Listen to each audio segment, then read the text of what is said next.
Amen. Check 1 2.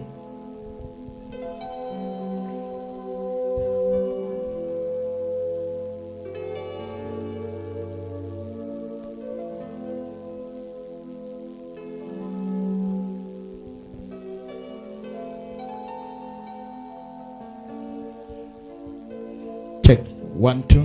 Hallelujah. So nataka tukaweze kushukuru Bwana kwa ajili ya asubuhi hii. Na vile mnajua leo tuko na ibada maalum inaitwa the anointing service. Wapo watu watakuwa tayari, we will be doing it.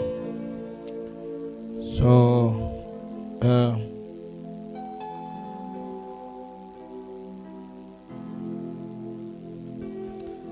naamini ya kwamba Bwana ameweza kukuandaa, uko tayari ni kwa ajili ya ibada hii ya anointing service ambayo tuko nayo siku ya leo. Naamini ya kwamba uko tayari ni kwa ajili ya hiyo ibada. So ningependa tu tukaweze kumwambia Bwana tu asubuhi, asante tu asubuhi ya leo. Na naamini ya kwamba Bwana atatutenda mema, na zaidi ya yote atatutia nguvu tunapo ingia katika ibada hii ya the anointing service. So kama uko ndani tu ya nyumba unanitazama mahali penye uko, nipate nafasi ya kukualika tu asubuhi hii ya kwamba ukafanyike baraka. Bwana akuandae vilivyo ni kwa ajili ya ibada hii ambayo ni ibada ya kipekee. So naomba ya kwamba tu mahali penye uko unaweza inuka tu kwa miguu yako kwa heshima, ili tukaweze tu kumwambia Bwana asante kwa sababu amekuwa mwema, ametuhifadhi, ametulinda, na hatimaye tumefika siku ya leo, na kwa sababu yeye ni mwema. Kwa hivyo ambia tu Bwana asante, usiende mambo mengi tu, maana tumekuwa katika maombi. So unamwambia tu Bwana asante, unaambia tu Bwana asante, maana asingelikuwa ni yeye labda wangekumaliza asubuhi, lakini Bwana akasema mimi nipo pamoja nawe kuhakikisha kwamba nimekupatia the expected end from you and unexpected end from your enemies. So this morning the Lord has been good to us, the Lord has been faithful. Tumemuona kwa njia tangia mwanzo hadi siku na wasaa kama wa leo. Tumeona Bwana akiwa mwaminifu, tumeona akinena nasi, na tumeona pia mkono wake wa amani wa ishara ukinena pamoja nasi. Kwa hivyo siku ya leo ni siku yako ya kimaalum ya kipekee. Iwapo Bwana alikuwa amekuandaa wiki mzima, basi ni siku yako tu. Mwambie Bwana unastahili sifa, unastahili kuabudiwa, unastahili kuinuliwa, maana hakuna aliye kama wewe. Wewe ndiwe Bwana, tunaliinua jina lako asubuhi njema ya leo. Bwana umetupa tumaini tena la kusimama mahali hapa Jehova. Umetupa tumaini tena na kuona siku njema kama ya leo. Hakika Bwana ni siku ambayo wewe uliifanya wewe mwenyewe. Na ndipo asubuhi njema ya leo Bwana umenipa kibali, umenipa na uwezo, pamoja na mandugu zangu na dada zangu tumeweza kusanyika tena katika ukumbini mwako. Ninasema ni asante Jehova. Pokea sifa na ukaweze kuinuliwa. Asante kwa neema kubwa ambayo unaitenda majira kama haya na wakati kama huu. Wewe ndio Bwana, tunaliinua jina lako. Asante kwa kila kijana, asante kwa kila mama, asante kwa kila mzee ambao umekwisha kumwandaa. Ni kwa ajili ya siku njema, siku kama ya leo. Ni kwa ajili ya siku hii Bwana ambao umeitenga ukasema itakuwa ni siku ya kuvunja nira, itakuwa ni siku ya kuinuliwa, itakuwa ni siku ya kutamka tena. Na ndipo asubuhi njema ya leo Bwana tumeingia ndani ya hukumu hii na moyo wa shukrani, moyo umejaa ushindi, moyo umejaa confident ya kwamba Bwana upo pamoja nasi, ya kwamba Bwana kuna jambo naenda kulitenda, ya kwamba Bwana umeanzisha mwenyewe safari hii na wewe ni mwaminifu Bwana kuikamilisha tena. Asubuhi njema ya leo nataka nitangaze tu kwa mtu ambaye Bwana ananitazama, mtu ambaye Jehova umekwisha kumwandaa, Kuna watu umekwisha kuanoint spiritually. My Father, you have already anointed them. Katika kiroho Bwana umekwisha kuanoint, umekwisha kuwatawaza, na Bwana tutafanya katika asilia confirmation of what you have done. So this wonderful day, my Father, we have no reason than to worship your name. Bwana, hatuna sababu nyingine ya kusema ya kwamba hatutaweza. Tuna kila sababu asubuhi ya leo kupitia mkono wako wa rehema, kupitia mkono wako wa amani. Bwana, nimeona ukinena, nimeona ukitenda, ukifungua, na siku ya leo Bwana tumeingia na moyo wa shukrani, tumeingia na moyo wa matarajio. We are expecting from you, my Father. We are expecting from you, Jehovah. Kuna mama anatarajia kwako, kuna mzee anatarajia kwako, kuna kijana anatarajia kwako, kuna vijana, watoto wanatarajia kwako. Bwana, siku ya leo ikafanyike siku ya baraka, ikafanyike siku ya mwanzo, ikakuwe tu ni mwanzo mpya katika maisha ya huyu mzee, katika maisha ya huyu mama, ikafanyike mwanzo mpya. Bwana, amelia vya kutosha, na ukasema ya kwamba watakapokuja na imani moja, Bwana, kuna jambo talitenda. Na siku ya leo Bwana tumeinua imani yako ya kwamba Bwana kuna jambo, tunaamini ya kwamba Jehova, there is something that you are going to do. Kuna jambo unaenda kulitenda. Iwezekana kuwa Bwana katika mawazo ya wanadamu haiwezekani mfalme, lakini katika mawazo yako, lakini katika njia zako, lakini katika mkono wako Bwana kila kitu chawezekana. All things are possible, all things are possible. Hata ile Bwana imetangaziwa haiwezekani, katika mkono wako Jehova tunaamini all things are possible in the name of Jesus. Bwana, tumefika, hii ni katikati ya mwaka wa 2025. Hii ni katikati ya mwaka Bwana, imebaki miezi 6 na ndiposa tumefika ili Bwana jina lako litukuke. Tumesimama mahali hapa, tumesimama Kisima Ministry hapa Soweto mfalme. Tunajua ya kwamba uko na lengo na huduma hii, uko na mipango na huduma hii, mipango ambazo hazitachunguzika na adui shetani alipo, mipango ambapo Jehova hazitashushwa na imani yoyote. Bwana, mipango ambazo ni za kututakia mema, mipango ambazo Bwana ni za kuandaa meza mbele ya watesi wetu, mipango ambazo Jehova ni ya kuvunja kila nira, mipango ambazo Jehova ni ya kuweka huru watoto hawa. In the name of Jesus, ninaanza kutabiri na kutangaza ya kwamba Bwana, tukiwa tumesimama majira kama haya, siku ya Jumapili, siku ya maabudio, tumesimama mahali hapa ikiwa tarehe 1, ikiwa ni tarehe 1 Baba, tuna kila sababu ya kutangaza rehema yako, tuna kila sababu mfalme ya kutangaza ushindi wako. Tumekuona mwezi wa kwanza, tumekuona mwezi wa pili, tumekuona mwezi wa 3, tumekuona mwezi wa 4, tumekuona wa 5, na sasa Bwana ni wa 6. Umezidi kuwa mwaminifu, na tunajua ya kwamba Jehova utaendelea kwa kiwango cha juu ya kuwa mwaminifu katika maisha yetu. Bwana, tumesimama hapa tarehe 1 ikiwa mwezi wa 6, tunatabiri, tunatangaza miezi zilizobakia Bwana ni miezi za ushuhuda, ni miezi za miujiza, ni miezi za kuinuliwa, ni miezi za kubarikiwa. In the name of Jesus, tunapoanza na ibada hii, hizi miezi ambazo zimebaki Bwana, tunaitisha mamlaka yako, tunaitisha kibali tena, tunaitisha mkono wako wa rehema Bwana, ukatembee pamoja nasi kama Bwana umetembea nasi tangia Januari hadi sasa. Tunaamini ya kwamba Bwana tutakamilisha mwaka huu tukiwa pamoja na wewe. Ulisema ya kwamba ni mwaka wa uregesho, ni mwaka wa uregesho mkubwa, na Bwana ninaamini ya kwamba neno lako kama vile ulivyolitamka ya kwamba ni mwaka wa uregesho, na ikafanyike hivyo, na ikafanyike hivyo katika maisha ukijana, katika maisha mzee, katika maisha mtoto, katika maisha mama. Bwana, ikatokea uregesho, akatokea tu uregesho. Ukasema ya kwamba ni mwaka wa revival, ni mwaka wa uvuvio. Bwana, siku ya leo tunatangaza hiyo revival ikatokee mahali, hiyo revival Bwana ikatokee mahali. Kuna wazee wanangoja hiyo revival Jehova, kuna wamama wanangoja hiyo revival Jehova ikatokee tu mahali, itokee kwa ndoa ya mtu, itokee kwa nyumba ya mtu. Kuna wengine Bwana walikosana miaka kwa sababu ya kwamba kuna mwanadamu aliinuka akatamka kitu na wakatengana. Kuna mama aliinuka akasema kitu na mambo ikaenda chini. Wakati umefika Bwana, tamka revival, Bwana tamka revival, tamka revival tena, revival ya uregesho, revival ya uregesho, ninatamka tena, hey my Father, kuna watu wako hapa Bwana, na watamkia revival ya uregesho ambayo ananitamtama Bwana, namtamkia revival ya uregesho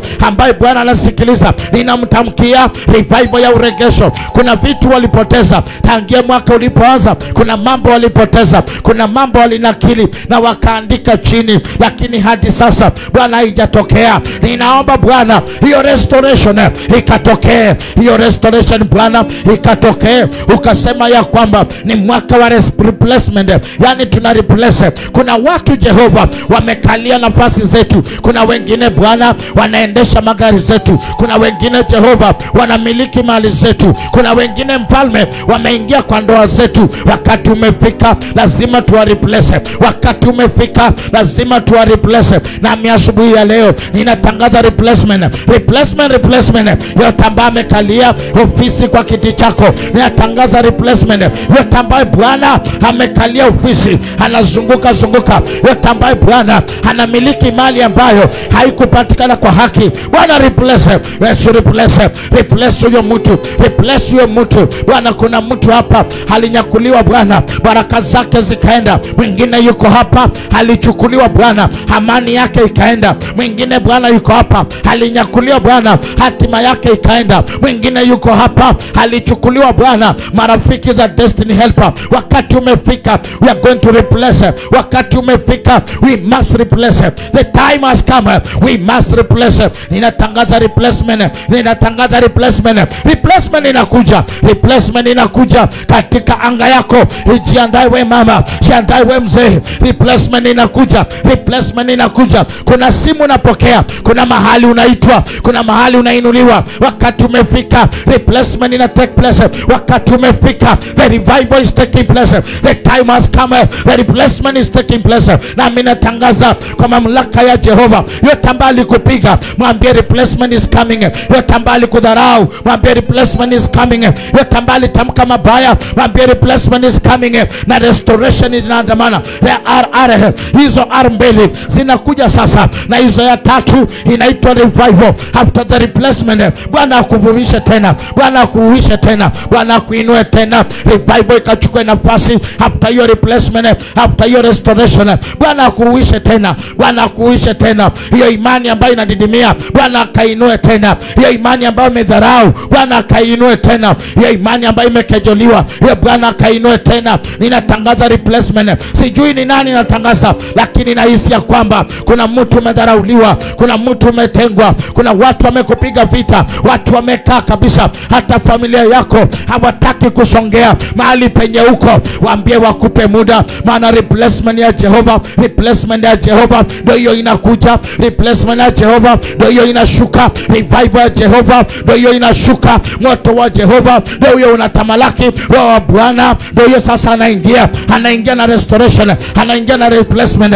anaingia na revival, revival, revival, revival, revival. Kanisa la Kisima hapa Soweto ninatangaza revival. Kisima Kabangware natangaza revival. Kisima Embakasi natangaza revival. Kisima kule Joska natangaza revival. Kisima Saida Western natangaza revival. Kisima kule Bwana kule Githurai natangaza revival. Kisima Mlolongo natangaza revival. Watumishi wa Mungu jiweke tayari sasa, maana kuna revival, kuna revival inakuja, kuna revival inakuja. Kuna mambo inakuwa replaced, kuna mambo imekuwa replaced. Hii aibu imesimama, Bwana anaireplace. Hii aibu imesimama, Bwana anaireplace. Ninatangaza tena, kwa mara ya kwanza pokea replacement, kwa mara ya pili pokea replacement, kwa mara ya tatu inuka tena, anza kupokea replacement. Replacement, replacement inakuja na revival, revival inakuja, restoration inakuja. Kisima msijali hali ambayo tumepitia, Bishop usikufe moyo, hali ambayo unapitia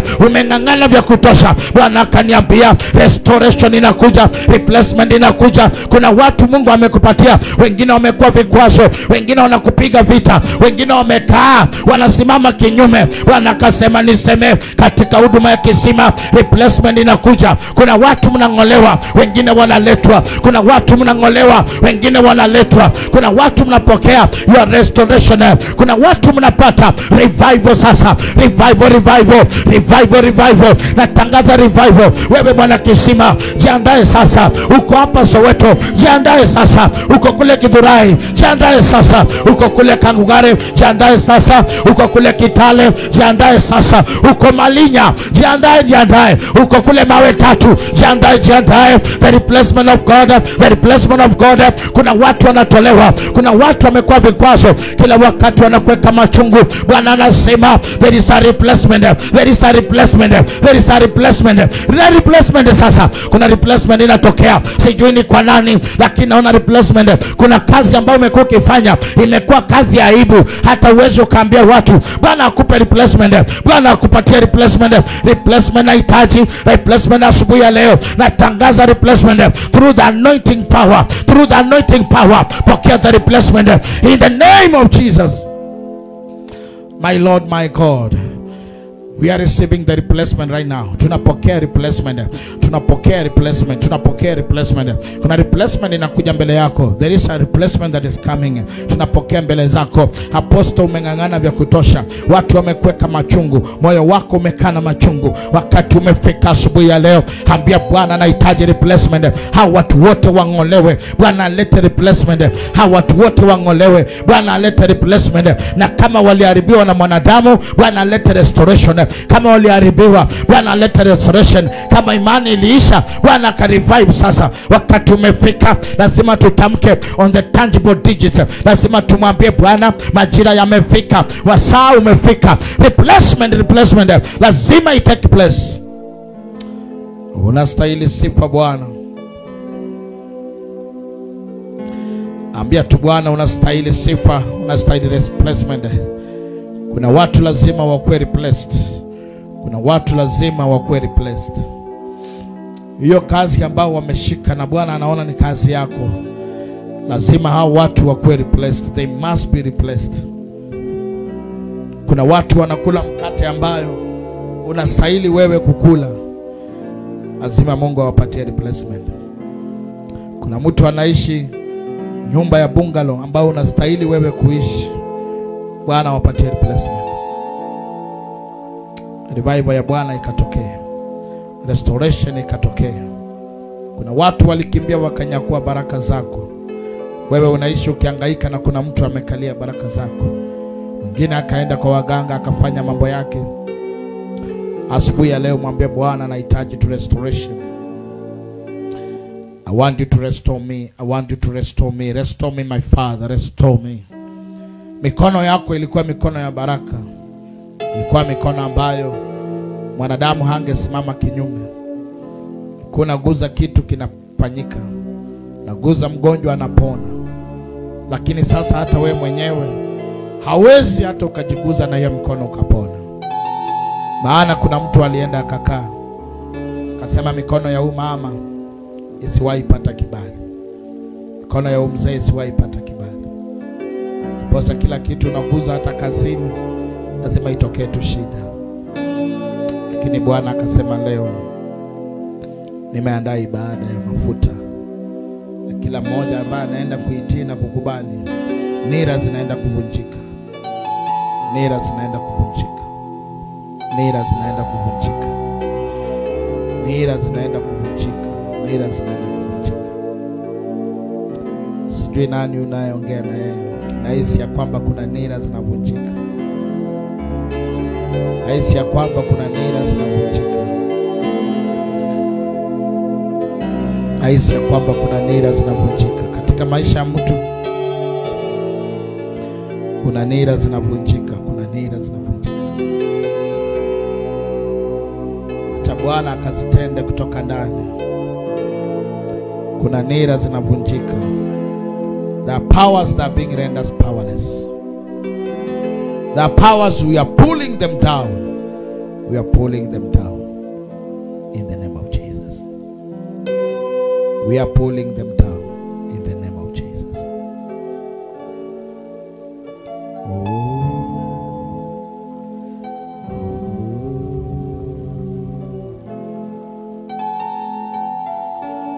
Unastahili kuabudiwa, unastahili Yesu, unastahili kuabudiwa, astahili.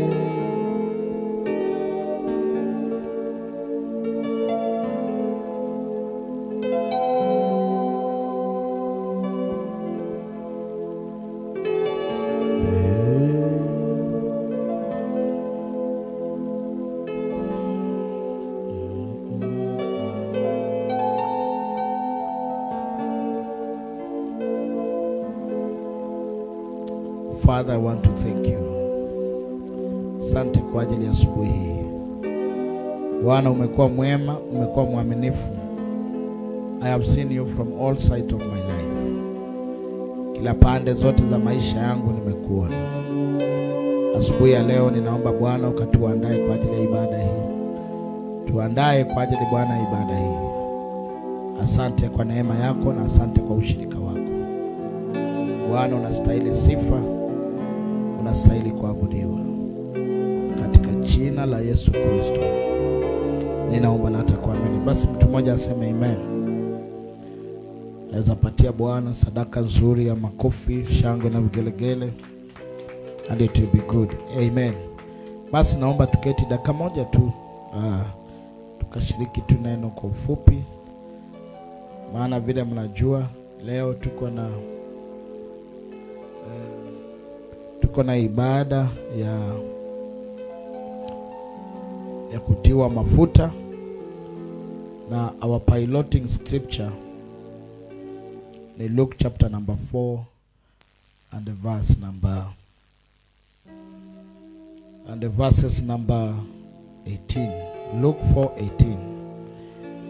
Biblia inasema kwamba the Spirit of the Lord is upon me, because he hath anointed me to preach the gospel to the poor. He has sent me to heal the broken-hearted, to preach deliverance to the captives, and recovering of sight to the blind, to set at liberty them that were bruised.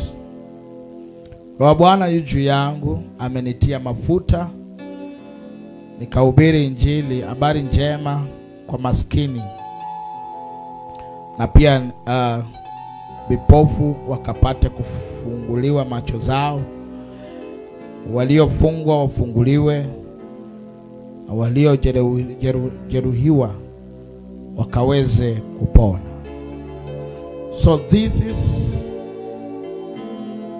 the spoken word from the mouth of Jesus. And Jesus is speaking about what is ahead of him. Jesus is speaking over the ministry. Yesu ananena kwa huduma ambayo Baba amemwekea mbele.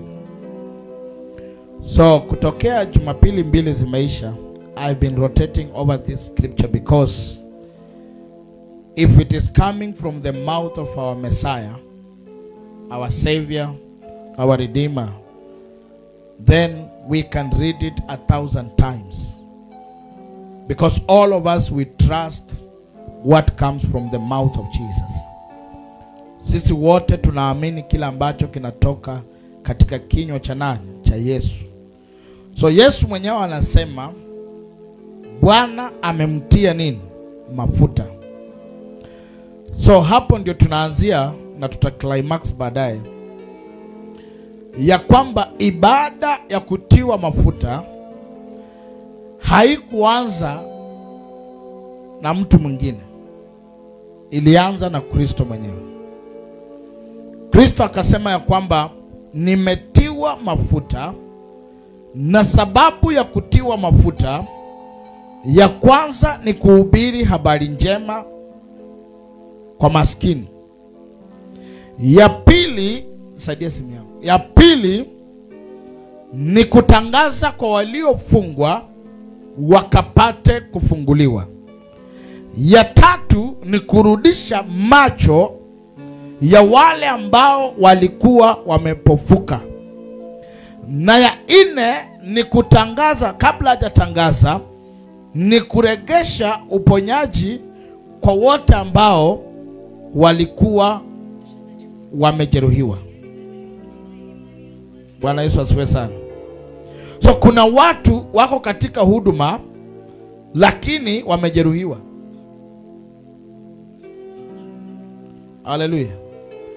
Kuna watu wako katika huduma lakini watu hawa wamefanya nini?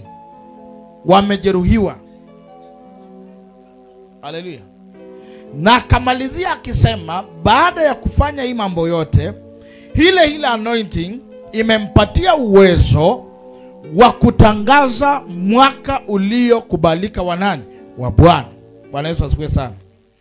Kwa hivyo unaweza kuwa unatembea, unaweza kuwa uko katika maisha ya Ukristo, inaweza kuwa wewe umeokoka, lakini shida inatokea kwamba hauko katika mwaka uliokubalika wa nani? Wa Bwana. Na hii inafanyika tu kwa sababu hauna nini? The anointing. Because it is only through the anointing Jesus was able to proclaim the accepted year of God. It was only through the anointing ya kwamba Yesu alipata mamlaka ya kuponya vipofu, ya kutangaza habari njema, na akapata mamlaka ya kufungua wote waliofanya nini? Waliofungwa. Kwa hivyo anointing katika maisha ya Mkristo ama mlokole iko na umuhimu zaidi kuliko hata vile unakuja kanisani. Iko na umuhimu zaidi kuliko hata vile unafanya nini? Unaenda na kufunga. Iko na muhimu zaidi kuliko vile tunaimba kanisani. Iko na umuhimu zaidi kuliko vile tunahubiri. Bwana Yesu asifiwe sana. Maana isingelikuwa na umuhimu, basi Mungu angemwambia wewe nenda tu hubiri habari njema. Isingelikuwa ni key or vital thing in the life of a believer, basi Mungu angemwambia wewe nenda tu fungua watu macho. Maana alikuwa na hiyo uwezo. Lakini Mungu anamwambia nimekutia wewe mafuta, kwa sababu ndani ya hii mafuta utapata nguvu ya kufungua ama ya kuhubiri habari njema. Utapata nguvu ya kufungua vipofu waliofungwa kufunguliwa kwao. Utapata nguvu ya kutangaza mwaka wangu. Bwana Yesu asifiwe sana.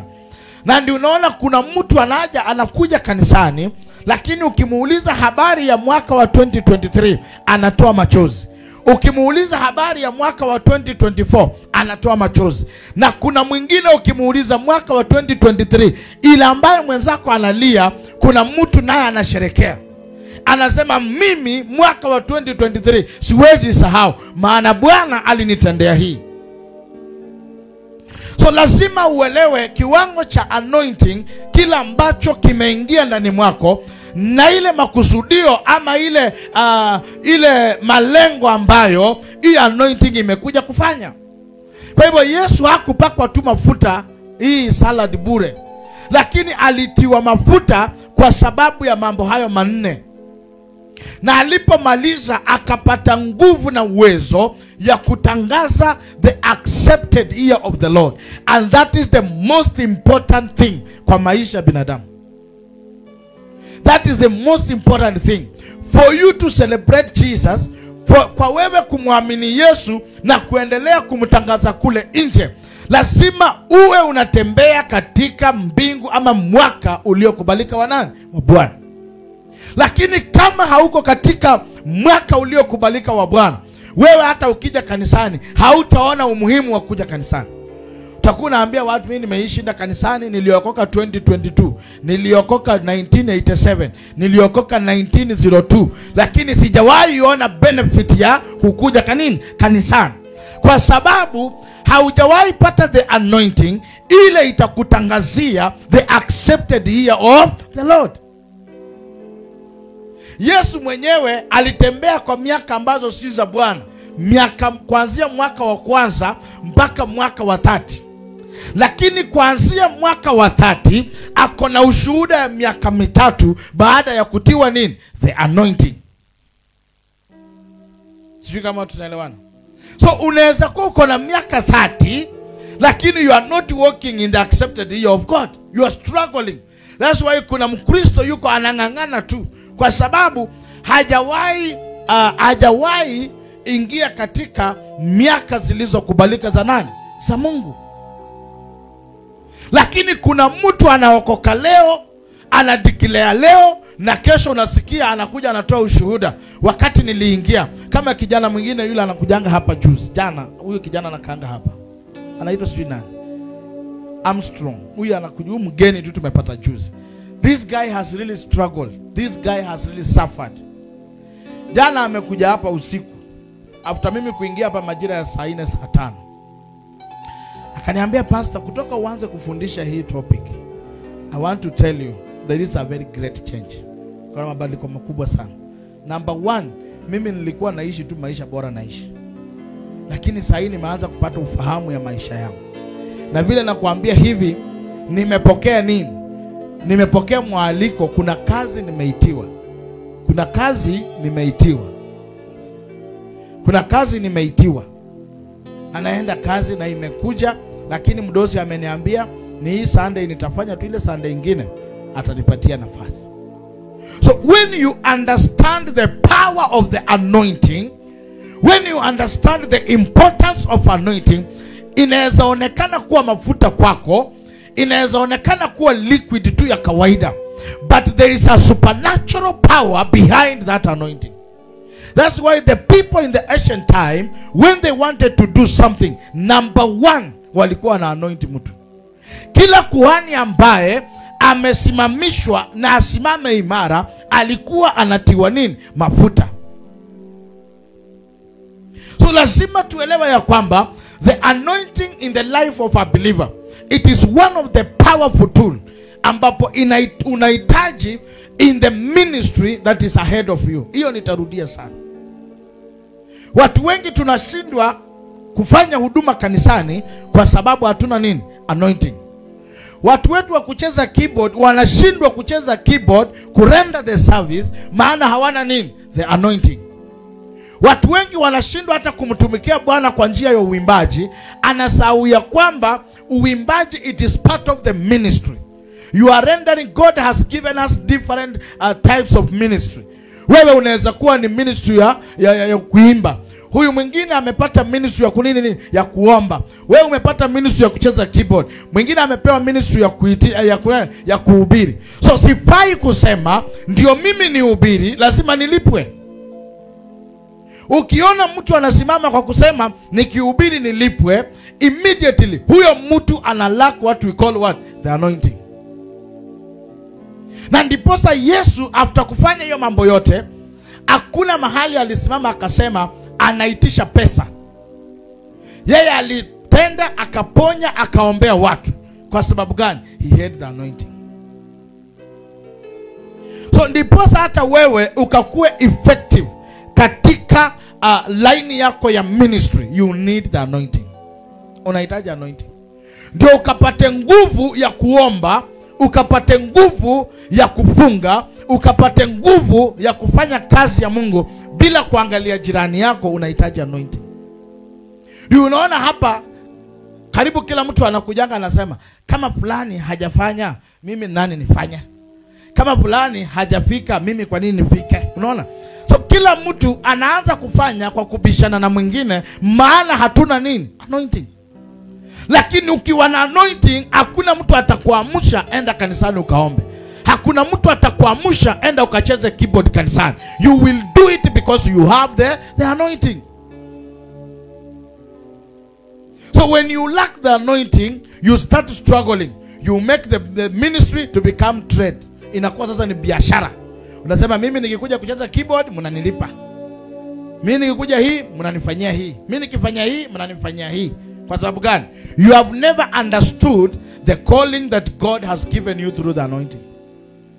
But the day you will understand that God has ordained you in the line of prophet, you will do it without charging money because of the anointing. That's why even when they tried to beat Jesus, wakati walijaribu kupiga Yesu, walimpiga, hakusurrender because of the anointing was sustaining him. So lazima tuelewe that anointing, it is there for us to make sure what? We do our ministry bila kungangana. Bwana Yesu asifiwe sana. So ukiona unangangana, kwa ministry sana, unang'ang'ana sana, unakuwa na stress, unakuwa mpaka hali yako ina change. You are lacking one thing, the anointing. You are lacking the anointing. Ukiona kuna watu wanakuja, wanapokea na wanaenda, na wewe ndio mwanzilishi wa hapa, tulianza na wewe na bado huko tu, there is something you are lacking. Is either umedharau huyo mtumishi wa Mungu, ama you have never accepted the anointing to flow in you. Ndio Daudi akasema, wakati mafuta inatiririka kwa kichwa cha nani? Cha Haruni, inakuja mpaka kwa ndevu, inateremka mpaka kwa miguu, inapogonga kwa mchanga inaruka, inakukujia wewe. Hallelujah. So lazima uelewe ya kwamba the anointing, it is one of the powerful tool a believer can have and do the ministry without struggling, without fighting with one another. Mtu anaamka tu mwenyewe, unamkuta kanisani. Ndio ukuwe na effectiveness ya maombi, lazima ukuwe mtu anointed. Lazima upate anointing. Ndio ukuwe unaamka saa 12 umefika hapa, kila siku unapitia hapa tu kienda kazi, unasema no, let me pass through the church. You must have the anointing. Kama una anointing, utakuja siku ya kwanza, ya pili utachoka.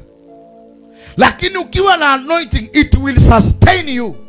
Wakati watu wanaona, na kwa nini fulani siku hizi, anawaambia no, it is the anointing. And God must anoint you spiritually, then we as the servants, we do it physically. Na ndio nikawaambia, nimewapa siku ngapi? Siku 3. Go pray over yourself, allow God to anoint you spiritually, so that today we do it physically. For those who will be ready, we will do it for them. Wala ambao watakuwa tayari pia hatuna shida. We will not force anyone. Ama? But if you understand the power behind the anointing, you will run for this thing. Na ndio unaona wachungaji wakati walielewa, wachungaji wengine, washirika wengine wakaelewa, wanauziwa. And they're buying. People are buying. Why are they buying? People, they have understood the secret behind what? The anointing. Watu wanatoa pesa bwana, wananunua kachupa kadogo hivi, unasiku naambiwa leta 10,000, leta 20,000. People are dying because what? They have understood the power behind what? The anointing. But now they are doing it in a negative way, because anointing should be given to people free. Anointing, you should be anointed spiritually first for it to be confirmed physically. So Jesus is saying, I have been anointed. The reason for the anointing, it is to preach the good news. You can be anointed, but you miss the mission. You miss the ministry. You miss the point, and you miss the agenda. You can be anointed. Kuna mtu anaweza pakwa mafuta, badala ya kupata neema, anapata vita sana. Anapata mangumi. Watu wanaanza kumchokora, ndio sasa mababu za kwao wanaamka. Because one thing that anointing will do, it will steer battle and confronts even the ancient. That's why when Jesus was anointed, the first thing, vita iliinuka. Vita iliinuka mpaka ikabidi atoroke Jerusalem. Akatoroka, akakimbia kwenda wapi? Na wanasema kila wakati Yesu alitembea akielekea wapi? Kula alisulubishwa kunaitwanga nini? Golgotha. Lakini sasa Golgotha iko ndani ya Jerusalem, si ndio? So Yesu anasema, ukisoma John nafikiria hapo chini, inasema na Yesu alikaza uso wake kuelekea wapi? Jerusalem. Bwana Yesu asifiwe sana. Kila wakati alikuwa anasonga, lazima alikuwa anatafuta dira ya Jerusalem iko wapi. Akisonga tena anatafuta dira ya Jerusalem iko wapi.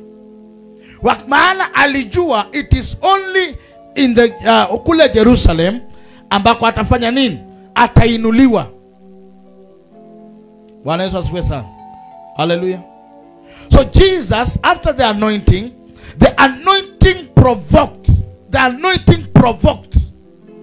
It provoked the powers. The powers from the Pharisees. The powers from the Jews. The powers from the Wazee. The powers from the old people. Wakainuka na wakaanza kurusha mishale. Wakasema huyu mtoto hawezi kuendelea hivi. Hawezi. Enda letea huyu kalamu pale, because yako na umuhimu ya kuandika. Angalia pale kuna kalamu ya yellow, lete moja. Hallelujah. So the power, the anointing, one, it provokes the battle. So after the anointing, lazima ujiandae sasa Wilkista. Wamama kwa plot sasa mtapelekana hivi.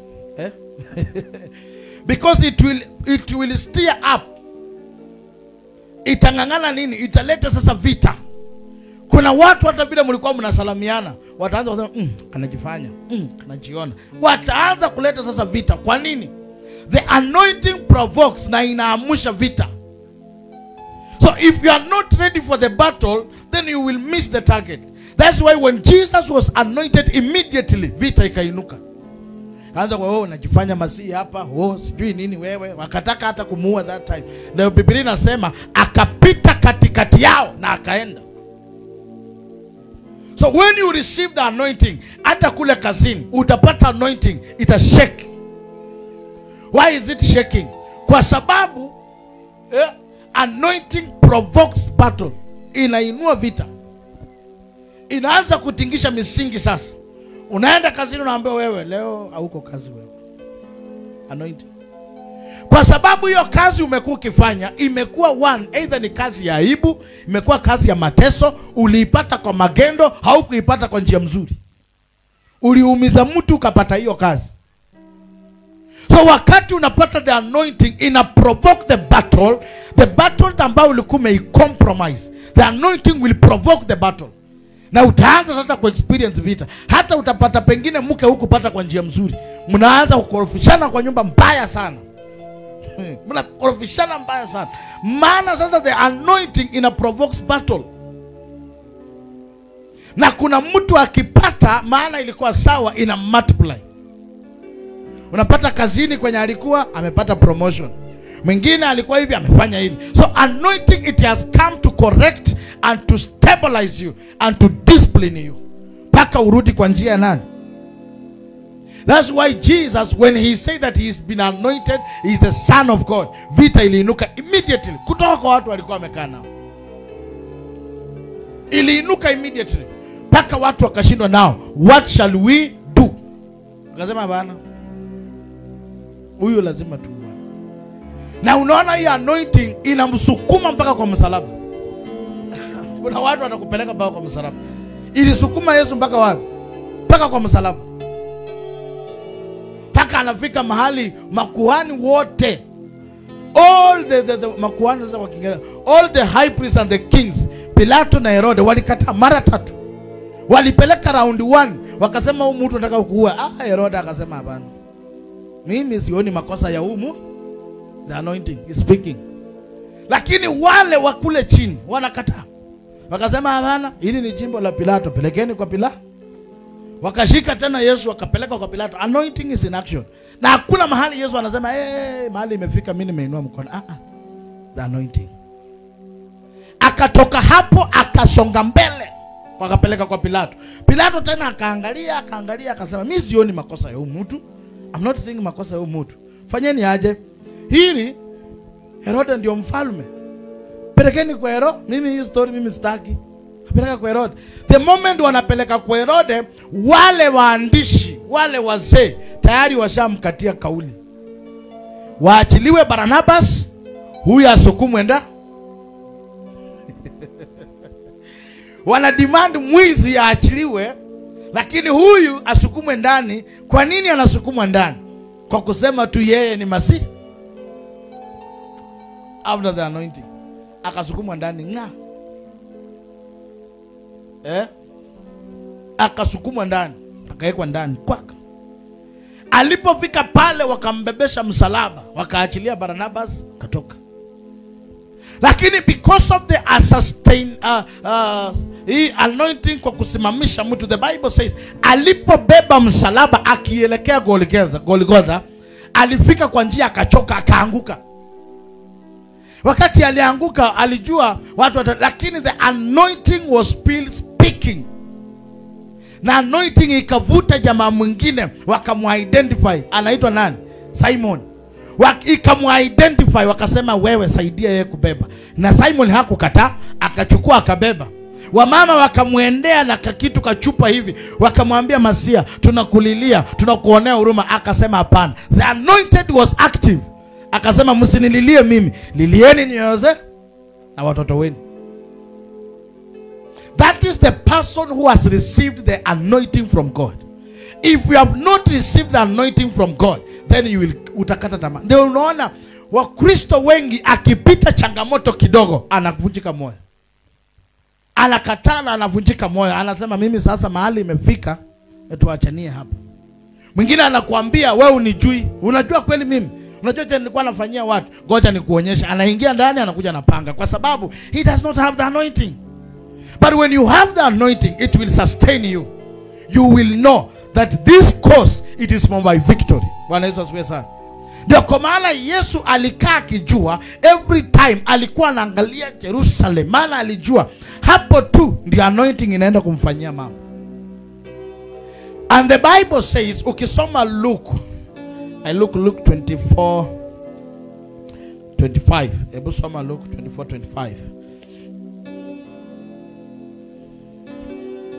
Nasema nini?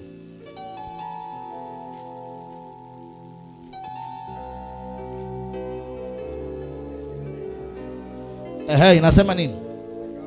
Akawaambia, enyi msiofahamu, wenye mioyo mizito ya kuamini yote walio yasema manabii. Je, haikumpasa Kristo kupata mateso haya na kuingia katika utukufu wake? 27. Wacha tu hata tuachie hapo. Je, rudia hiyo ya je.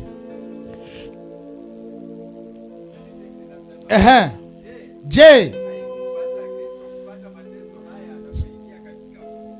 sasa hawa walikuwa wanaongea wakisema, Petro anasema ingekuwa ni mimi siwezi kubali. Ingekuwa ni mimi siwezi kubali. Hiyo mimi ni gongo misumari siwezi. Mwingine anamwambia John, anamwambia hata mimi hiyo misumari, hiyo mikwajo singekubali. Mwingine anamwambia Sasa they were discussing, but Jesus was with them.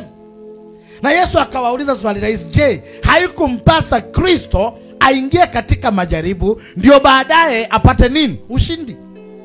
Because hangelipata ushindi asingeliingia wapi? Kwa majaribu.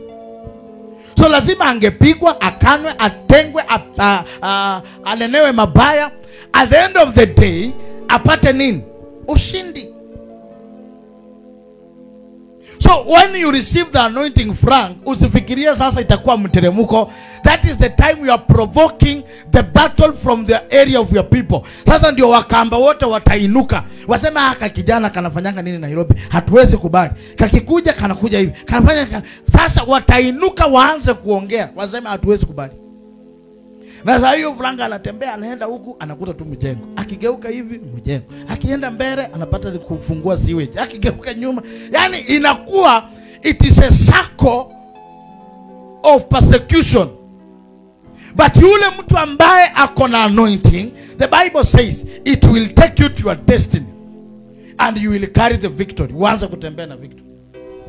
Sijui kama naambia. So anointing, it is there to sustain you until you reach to your destiny. It will make sure that it sustain you for you to reach to your destiny. Kuna watu ndio wako sawa, akona pesa, akona kila kitu, but hujaiona mtu ana pesa na kila kitu, lakini ile maisha anaishi ni maisha ya shida.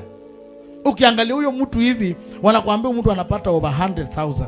Lakini hata wewe tu Gibson ukimwangalia na mshahara yako ya 10,000, you are better 100 times than huyo mtu.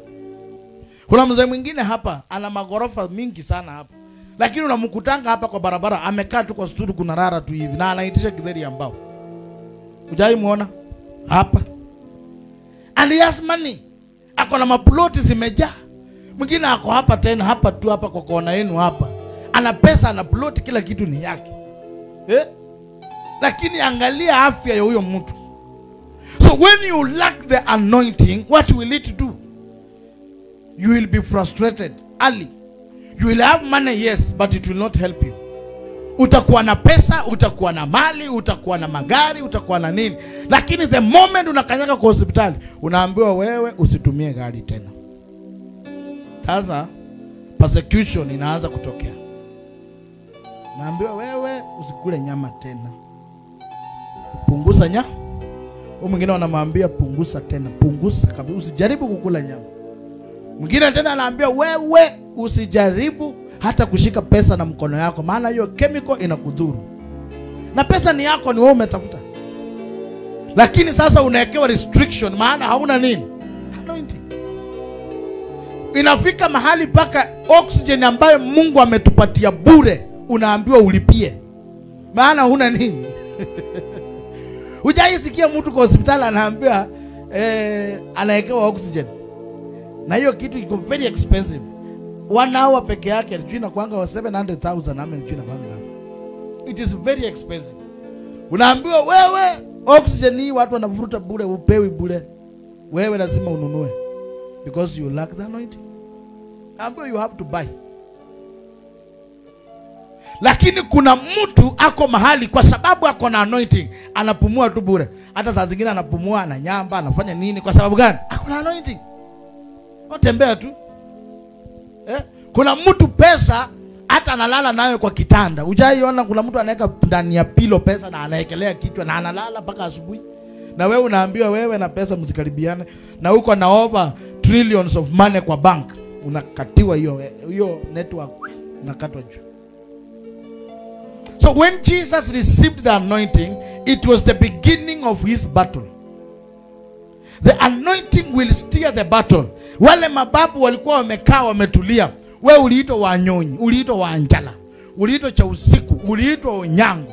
Sasa Onyango mwanzilishi wa hiyo jina. Sasa when you receive the anointing, Onyango hakuwa mtu wa kanisa, Wanjala hakuwa mtu wa kanisa. Sasa Wanjala anaamushwa mahali alikuwa. Anakuja anakuambia basi sasa usarende. Tunaona mtu anaweza anza vizuri, after short time ameanguka pungulio. Na kitu inamuangusha ni ile iliangusha Wanjala. Ule tu Wanjala yenye ilimuangusha ndio inamuangusha. But when you have the anointing, it will sustain you to the end. Regardless of the battle, the anointing will tell you, don't quit. Don't quit. Don't quit. Move ahead. You are almost. You are almost. You are almost. That's what was doing in the life of Jesus. And you know, after the 3 days that Jesus spoke, after the 3 days, Jesus was aroused. Akatoka sasa akiwa na nguvu kali sana. Some of us, we don't cross the problem. We remain in the problem. Some of us, we carry people. We don't want to release people. We remain in the problem. Some of us, we cannot even proclaim anything. We remain in the problem. Because the anointing that we are carrying, it is not sufficient for us to forgive people. It is not sufficient for us to speak a new thing in the life of other people. Sasa kazi yetu inakuanga tu pale. Ukiona mtu hata unatema mate. Ukiona mwingine unainama. Ukiona mwingine unakaa hivi. Kwa sababu gani? You have never received anointing. But look at Jesus. When he reached on the cross after the resurrection, what did he say?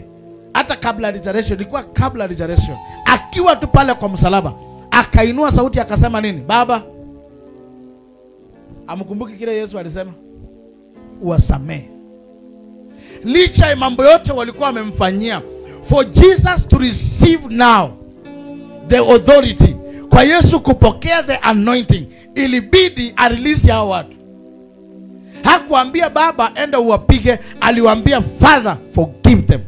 Na immediately akakata roho.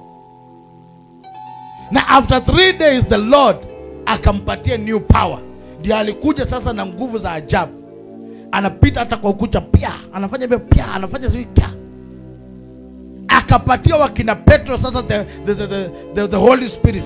Sasa roho ikaingia, akaambia Petro neni mningojea chumba cha juu nakuja. Matendo ya Mitume chapter 2.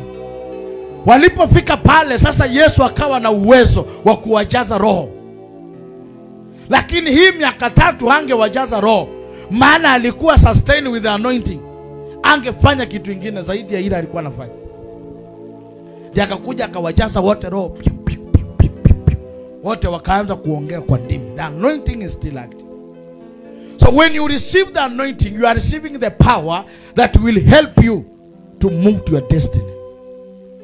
You are receiving the authority that will help you to proclaim and something happen. You are receiving the mandate that you will speak and something happen. You can speak to the kwa mawimbi.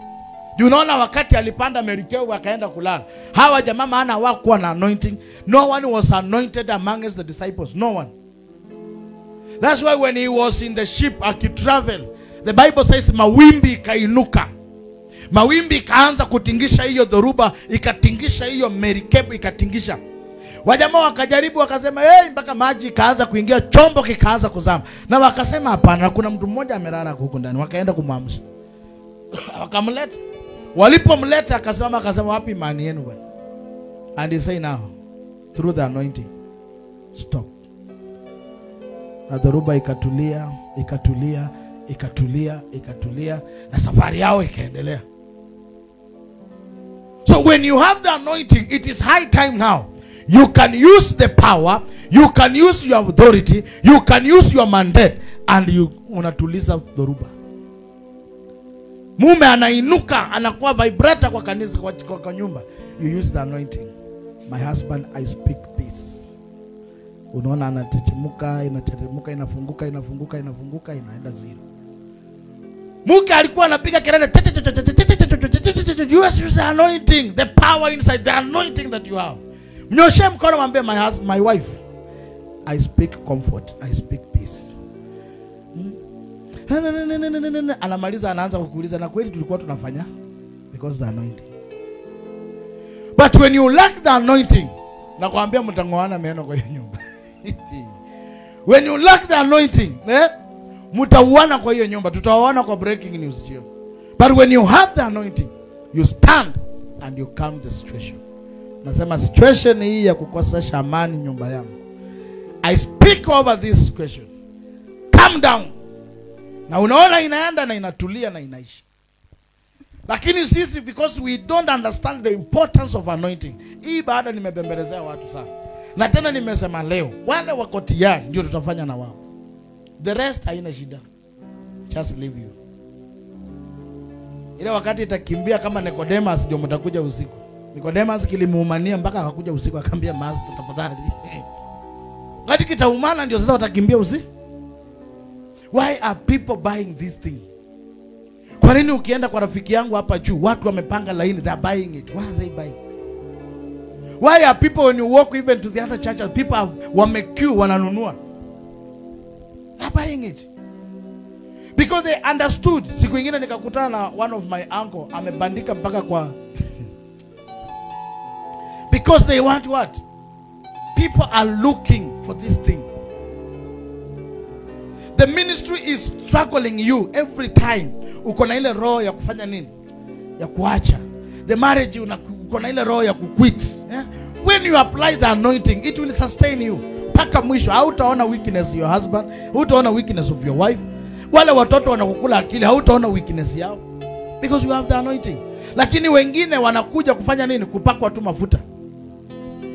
Hawaelewi the importance of this thing. We said we are in the 3 days mood of prayer. People should pray. Pray. Allow God to anoint you. Spiritually. We do it physically. Isipokuwa tu watu wawili tu ndio nimewaona kanisani. Wengine wote hakuna. That's why nimesema you can receive the anointing iende ikutendee mabaya. And you can receive it ikufanyie mazuri. You know very well that the life that you have been living, you have been living in a denial. Umekuwa ukiishi maisha ya kujikataa. Unafanya vitu ambazo hata wewe unajua kwa Mungu ni mbaya. Hata kama unafanya kwa giza hatukuoni.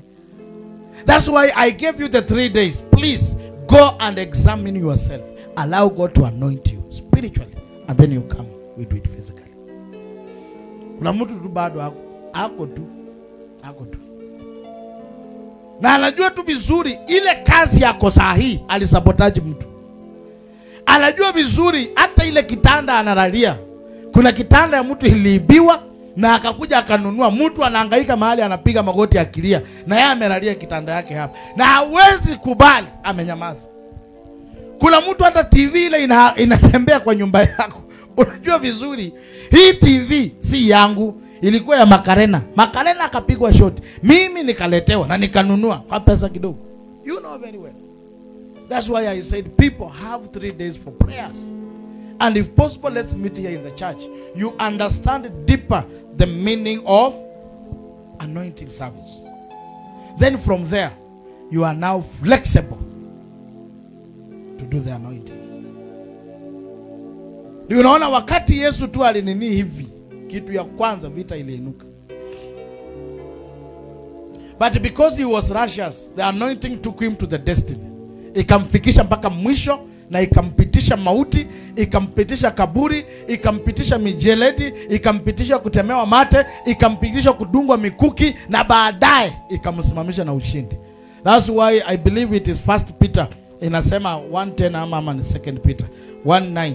Inasema the angels are searching. They are searching diligently of the salvation to come. But we are the royal priest. We are the partakers in glory. Hallelujah. Are we understanding something here? Yes, of which prophets Kiswahili, katika habari ya wokovu huo manabii walitafuta na kuchunguza ambao walipata habari za neema itakayowafikia nyinyi. Haya, inakuja hapo verse number 11. Wakatafuta ni wakati upi na ni wakati wa namna gani ulioonywa na Roho wa Kristo aliyekuwa ndani yao, ambaye alitutangulia kuyashuhudia mateso yatakayompata Kristo na utukufu. You understand? La nini? Na utukufu utakao, na utukufu utakuwako baada ya hayo. So after the battle, there is what we call the glory. After the battle, there is what we call the glory. But sisi mara mingi, we don't walk into the glory. We remain in the battle. Nasikia mtu anakuambia mimi hata nikikufa usiwahi kuja matanga yangu. Mwingine anakuambia nikijua tu umechanga kwa matanga yangu, nitafufuka, nitoe sadaka yako na nirudi nikufe. Huyo ni Mkristo. Mkristo anakuambia wewe hutawahi nisalimia na sitawahi kukusalamia. Mwingine anakuambia sitawahi kukusamea. You remain that way. Why?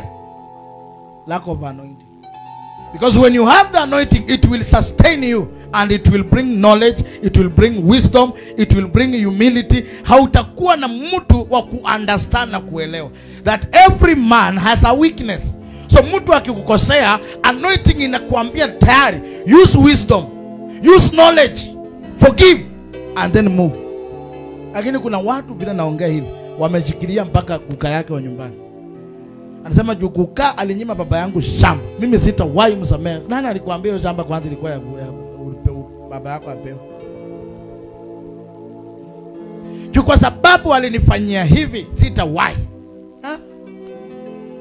Na unataka tuimba hapa haleluya tunaenda mbinguni? Hakuna.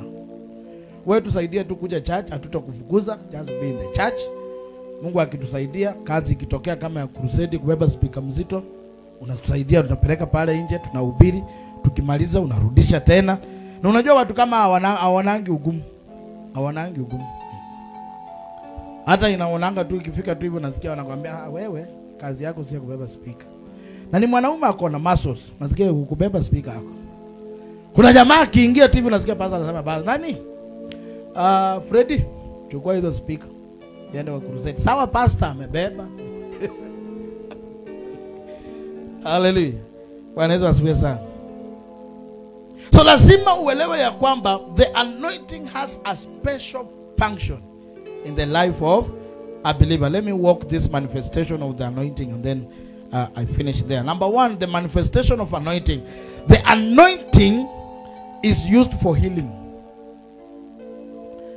Anointing inatumika kwa uponyaji. That's why, is it James ama ni nani? I believe in James. Anasema mtu akija kwenyu akiwa mdhaifu, tuma wazee waende wampake nini? Wampake mafuta. Acha niangalie tu sasa. Nafikiria iko kwa James.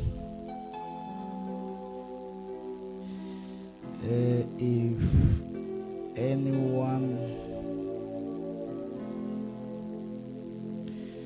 is weak,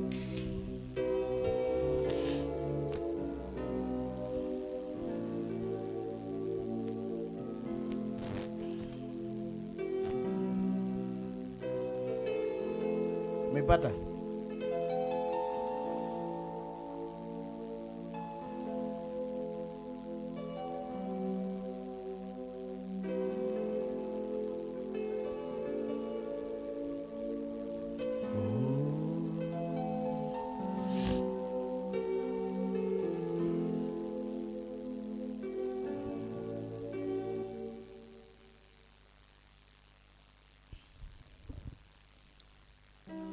Aya, fungua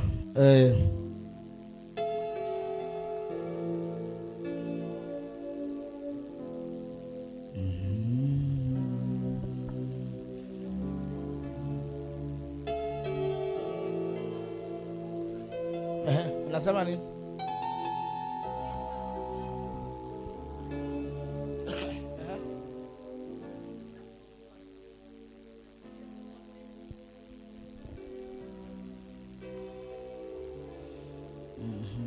I believe ulikuwa karibu kupata.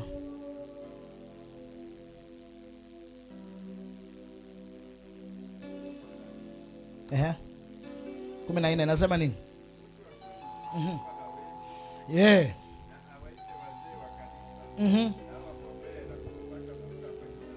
Exactly. Now read in English. Soma English hapa.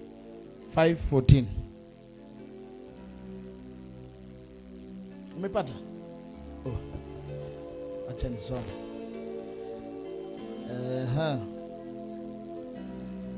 James chapter 5 verse number 14. Let me read in English. The Bible says what? 5:14. It's Shema.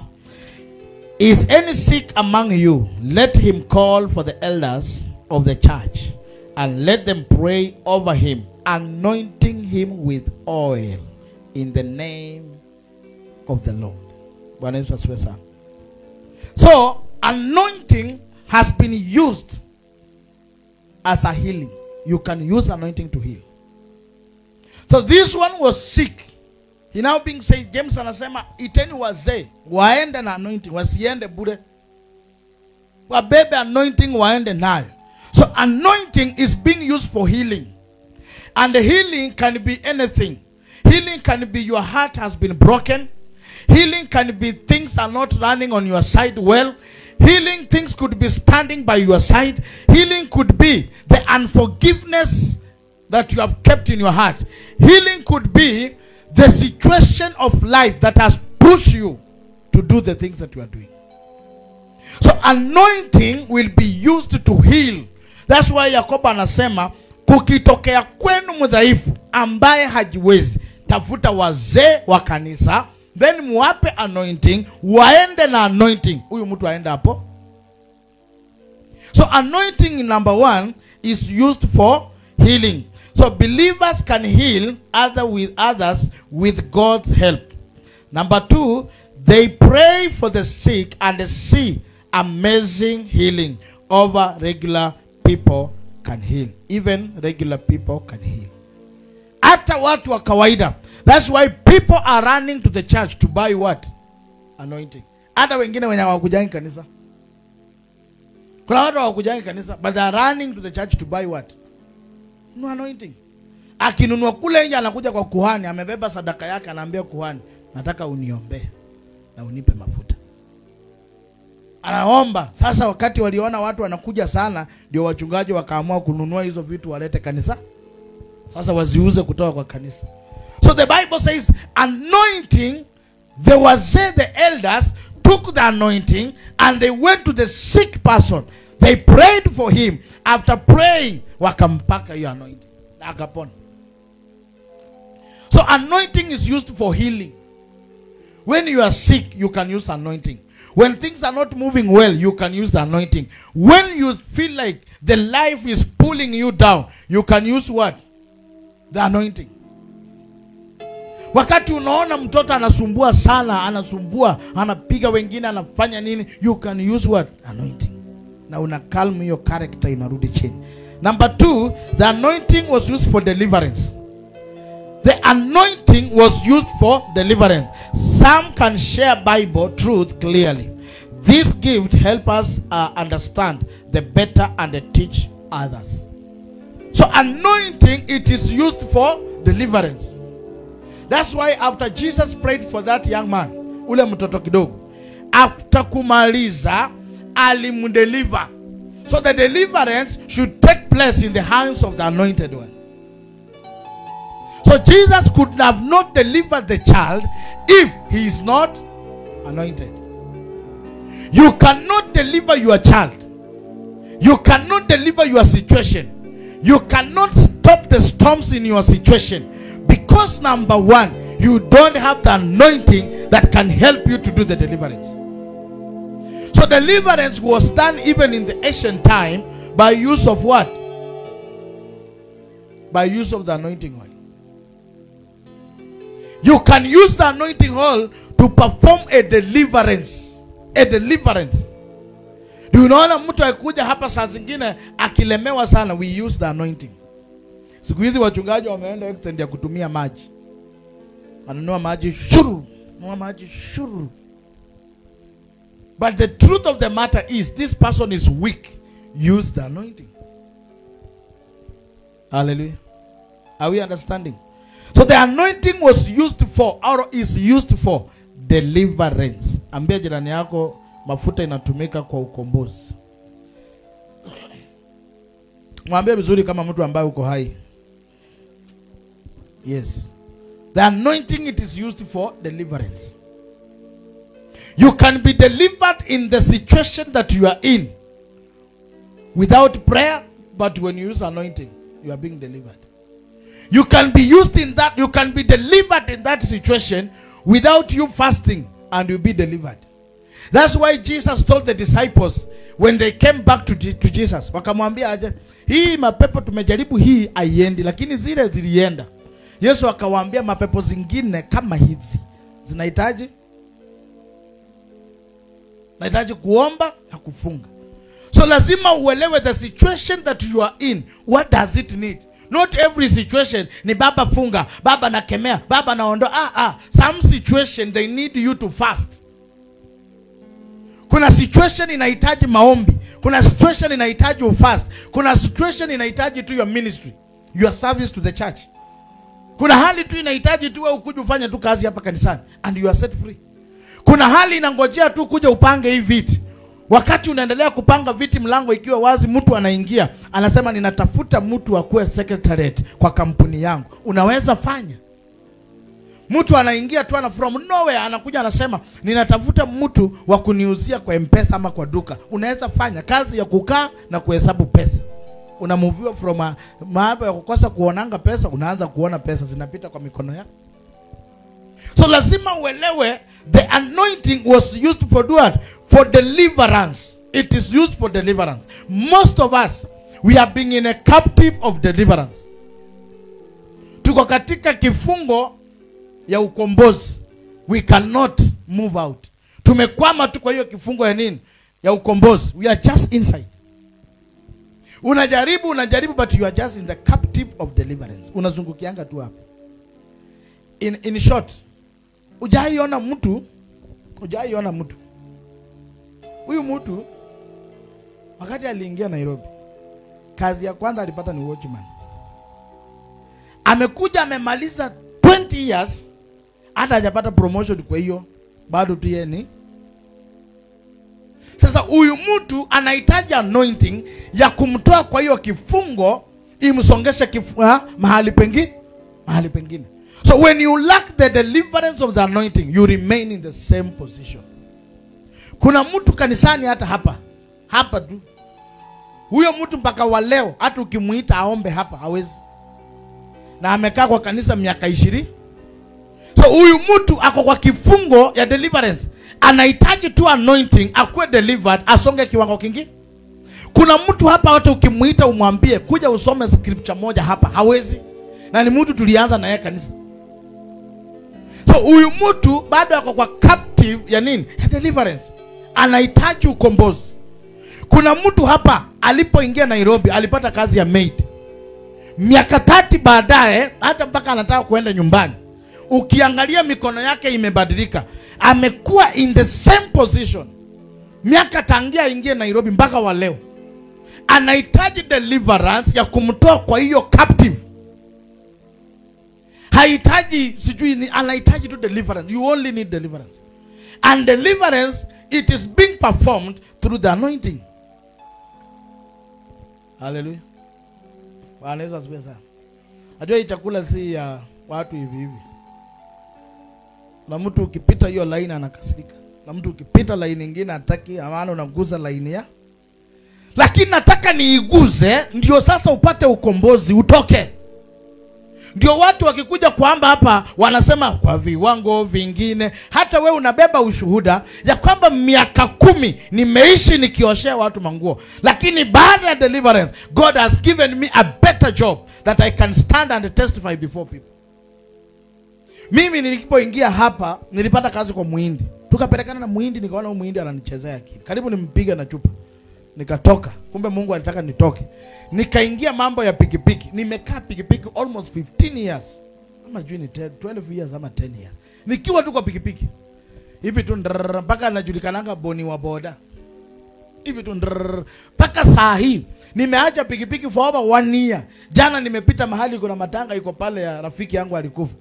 Wanasema kiongozi wetu Embakasi, hujaona fomu hapa nimepewa.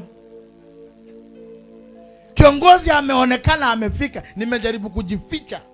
Lakini wameniitanisha nikiwa kwa maiki, nikiwa kwa nyumba. Maana matanga iko hapo tu next kwangu. Sasa mimi niko kwa nyumba. Nasikia wanasema, wacha tu muende. Nikasema, wasikuje mahali mke wangu wako na watoto waniaibishe. Wacha nijitoe. Niliamka mwenyewe kwa bedroom, nikaenda mpaka hapo nje. Wakasema, "Oe!" Yani the captivity ya uboda imeniweka kwa vifungo hivi. Mpaka kila mtu, saa hii kila mtu anajuanga tu boni wa boda. Na nimemaliza almost, I believe it is 1.5 years, ama 1 year and some month. Karibu miaka 2. Siendeshi boda mimi. Hata bigi yangu huyo jamaa ako naye hata sijui anaitwa nani. But because of the captivity, I have not received the deliverance ya kutoka kwa hiyo uboda. That's why kila mtu boni wa boda. Hata tukutane wapi boni wa boda. Vile tu wewe wanakuitanga mama wa kufua. Ukipita tu kona hivi wa kufua, ukipita hivi. Paka tu yani mtu alikuja kwa ploti aulize tunaweza pata mtu wa kutufulia nguo. Hako. Enda kwa nani? Yani umekuwa kwa captive ile ambayo imekushika. You cannot move out. But through the anointing service of today, I pray that God may lift you and God may take you out of that bondage in the name of Jesus. Ndio jina lako libadilike mwaka wa 2025. Leo ikiwa katikati ya mwaka, ubebe ushuhuda kwa hizi miezi 6 zimebaki. Bwana Yesu asifiwe sana. Watu wakilala kwa nyumba wewe unalalanga tu kwa Muhindi.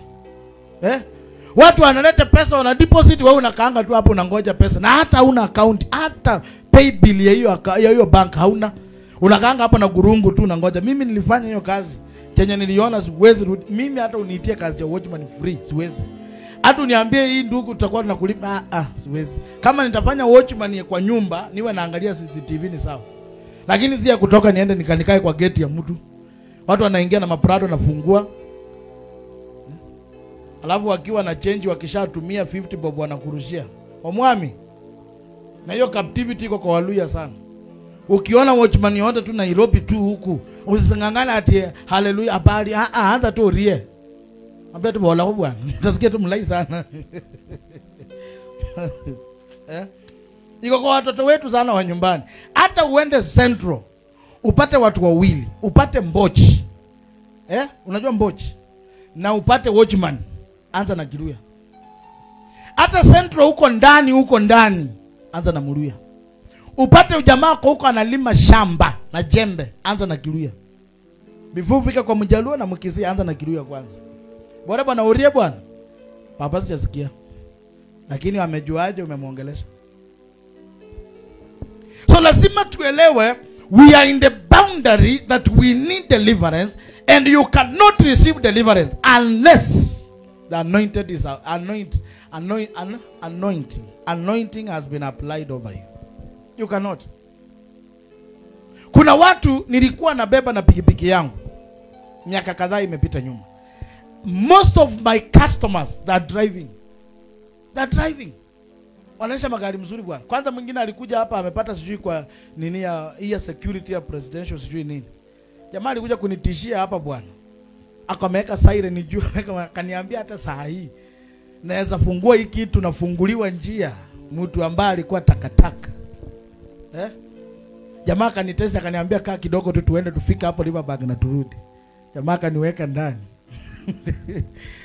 Akafungua hapa tu nje akaweka ka siren. Wi cho. Niliona jamaa wanaweka tu gari kando bwana. Tukaenda mpaka pale Riverbank tukapata kasienda kama jamaa akatoa tu radio call hivi. Pole mkubwa. Na mimi tuko tu naye hapo. Yes, lazima uambie Mungu through this anointing, Father, may you deliver me. Deliver me for a better person. You said in Jeremiah, when you are speaking to Jeremiah, I believe you are also speaking to me. You have good plans for me. I tell God, activate it. And Jesus said, and for me to speak the accepted ear of the Lord. So you must allow God to speak the accepted ear. That's why unaona wewe ni mrembo, lakini hata upite mpaka 17, hakuna mtu anakufanyia 6. Kwa sababu the rejection of the family imesimama juu ya. You are a good man, you are an energetic man. But when you try, inagonga ukuta.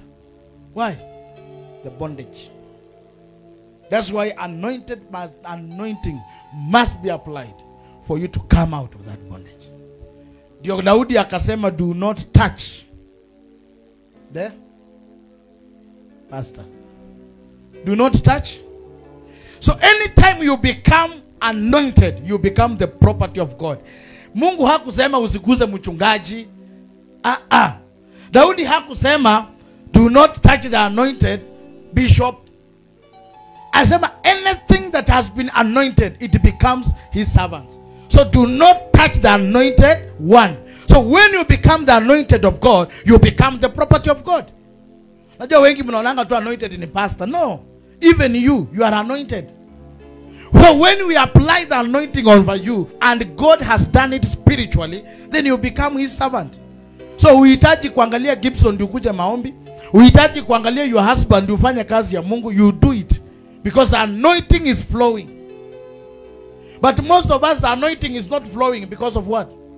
We are still in the bondage. Number 3, the anointing was used for teaching and wisdom. Ilikuwa inafanyika kwa mafundisho na hekima. That's why Suleimani hakuwa mtu wa kanisa, lakini alijengea Mungu nini? Alijengea nini? Hekalu. Ni ya msomaji Biblia. Suleimani hakuwa mtu wa kanisa, alikuwa mtu malaya na wanawake zaidi ya 3,000. Akakuja akapunguza mpaka alikuwa na 700 alikuwa na 700 na mipango ya kando 3,000. Nini hiyo? 300 alikuwa na mipango 300. Paka anaenda kukatia Hana, anasahau Hana ni bibi yake. Kuna mwanamke alienda, yani unachanganyikiwa because you lack what? Anaenda Hana, nimekupenda, nataka ukue wangu. Anakuambia bwana, si mimi ni mke wako. Ulinioa kitambo, ulinitongoza kitambo. Yani you be confused even to your own property when you lack the anointing. Lakini look at what was inside Suleiman. God gave him the teaching and the wisdom. Wale wa mama wakati walilalia vitoto vyao, kimoja kikakufa, whom did they choose to go to? Yes, they went to Suleiman. Wakaambia Suleiman, bwana huyu amechukua mtoto wangu. Huyu anasema huyu mtoto ni wangu. Suleiman akawaambia basi tufanye hivi, leteni panga. Akatoa njoro, akashika katoto hivi kama angalia chini, akachukua panga, anataka kukatanisha katikati. Alipoinua hivi anataka kukata, mama akasema usimuue, badala ya kumuua mpatie. Wisdom ikaingia pale. Akasema sasa mtoto kumbe si wako. Huyu akapatia huyu mtoto wake. For you to receive what belongs to you, you need the anointing. Whatever that the devil is trying to fight for you to take it, you can repossess it by the anointing. You can repossess it through the anointing. But when you lack the anointing, you cannot repossess it. Always. Do you know hiki kimama kililalia mtoto wake, lakini bado kinakubali mtoto apasuli, maana hakina anointing.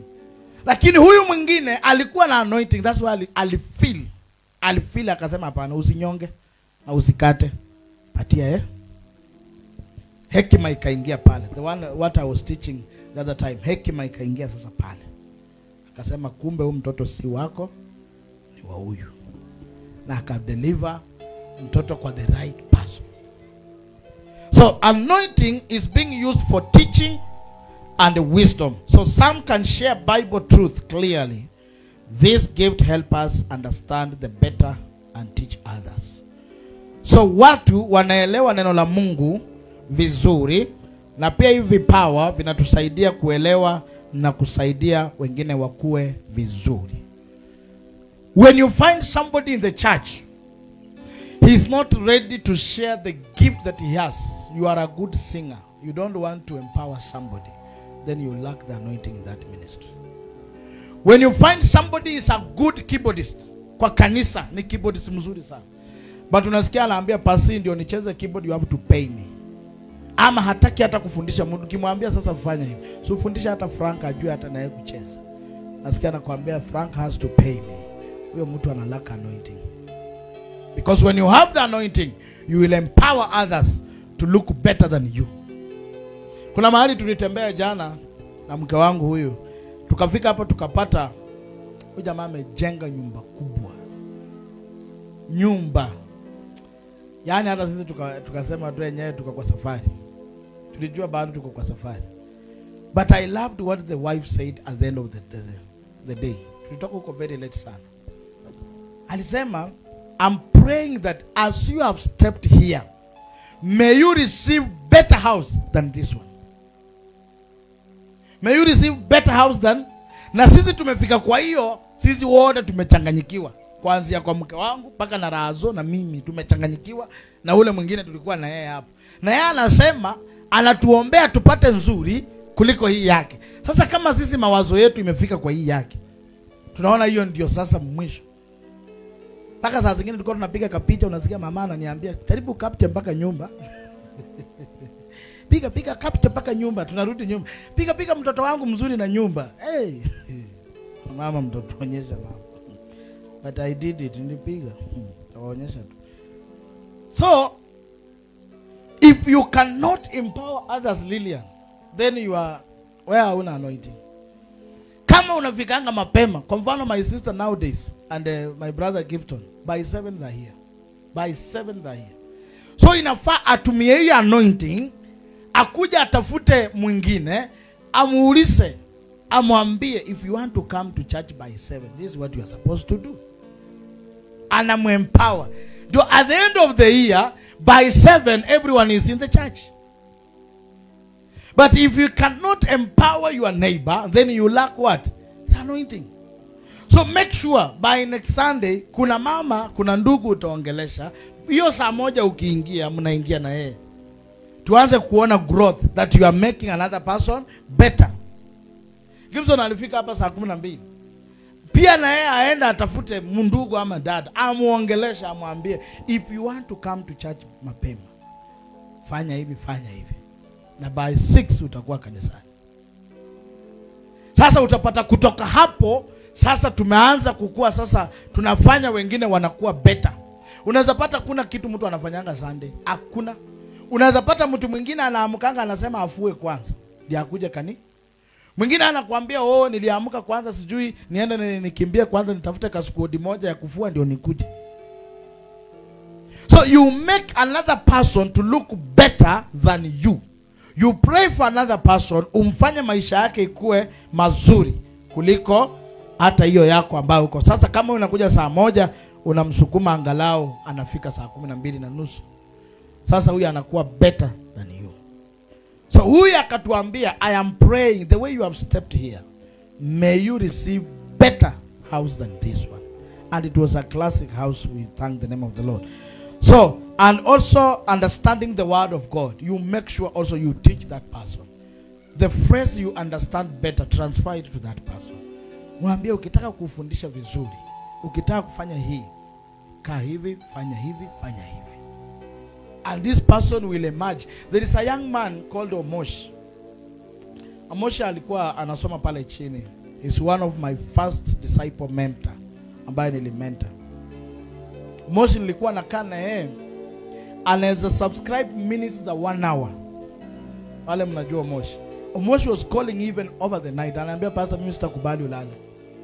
Mimi hii na hii na hii inanisumbua. I want you to teach me. Ninamfundisha, credit inakatika, tena na subscribe. Yani kijana aliniweka bumper, and because I didn't have any negative heart, I wanted him to prosper more better than me. Omosh alifika mahali akakuwa waya.